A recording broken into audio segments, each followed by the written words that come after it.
What's up, Creed? This will be our recovery flow video here. Hopefully the sound is okay. I'm in a smaller room. Hopefully the echo is not too bad. But we have 2 moves for you again this week. Trying to do these movements after a workout or after a long walk or a run when we're warm. Just to keep that body moving and recover on those rest days or after a workout to increase the range of motion you may be having trouble with. All right, so these 2 mobility moves, one will be a squat with a rotational reach. The other will be a T-spine extension, a standing T-spine extension movement.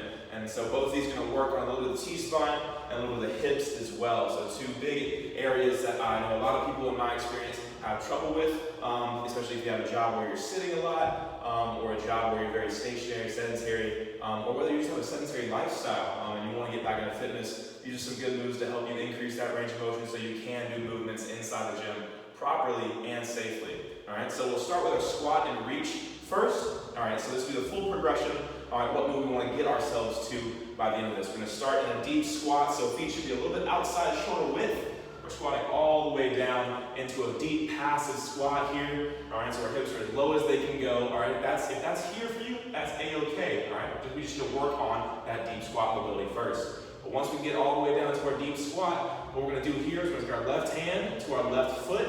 Have a nice straight arm, that right hand now. We're going to draw back our arrow. All right, so think about having a bow and an arrow. You're reaching for that string. We're going to pull that string all the way up our arm, across our chest, and then we're reaching to the sky while our eyes are looking at our hand the entire time. Hold for about a second or 2, and slowly come back down. All right, same idea. That was 1 rep. We're going to go 2nd rep here, drawing back that bow across our chest.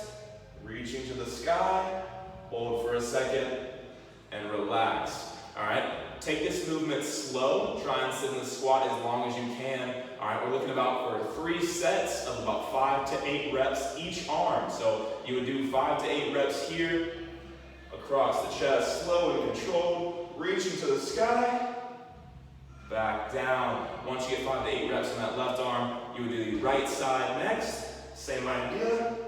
Reaching to the sky, and coming right back down. All right, so you'll have 3 sets, 5 to 8 reps each side. Take time on this. That movement should take you overall probably about 5 to 10 minutes. All right, it's not a fast movement.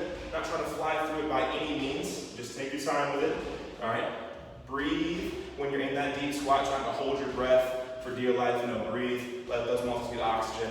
That'll be our first movement. If that rotation or that deep squat is an issue for us, we can just work on a deep squat hold.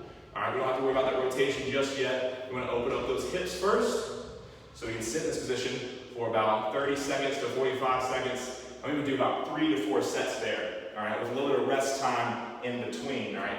Then we have our wall T-spine extension. We're placing our hands onto our wall here. Arms locked out straight. We draw those hips back. And from this starting position here, where my arms and my wrists are even with my hips, just straight back, I'm going to think about driving my head through the hole, holding for about 3 seconds. 1, 2, 3. And then relaxing, coming back to a regular starting position here. Same idea, it's a big deep breath. Exhale. 1, 2, 3, and then come back up to our starting position. So all we're doing here is we're really trying to emphasize that curvature in our middle back here. Not our lower back, but our middle back. So think about driving that head through the hole when we have our arms locked out straight here. We should build up some tension between those shoulder blades when we go into that extension position.